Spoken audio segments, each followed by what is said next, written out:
Една изборна единица можеме да го одлучуваме се до 12 февруари. Односно до 60 дена пред изборите, додека работи парламентот. Ние не се откажуваме од ова прашање. Прво, колегите од помалите политички партии, помалку бројните етнички заедници се про. Сакат. Но на крајот на ден тоа е наше изборно ветување. Ние сме свесни дека треба и другите политички партии да седнат како ВМРО, ДПМН и ДУИ.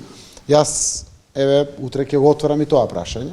Денеска добив легитимитет од раководството на СДСМ да разговарам на тоа прашање, доколку господинот Мицковски сака да разговара секој за тоа прашање. Имам некои идеи, консултиравме што може да направиме. Убаво е, ако може со консензус тоа целото да го одлучиме, но утре ќе ја искористам таа средба после долг период со првиот човек од опозиционата на голема политичка партија да поразговараме за ова прашање.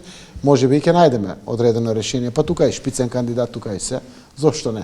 Може и ќе се договориме за одредени работи.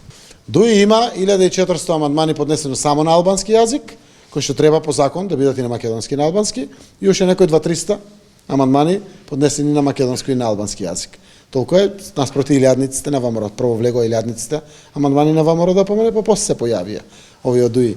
Нашата горчина беше тука, кога веќе гледате дека ВМРО да помине поднел толку амандмани, и окей, јасно ви е што значи тоа амандмани, математиките по минутажи, ако ги направите, и е поприлично јасно и сега што е пораката, зошто имате потреба од таа работа да поднесувате амандмани.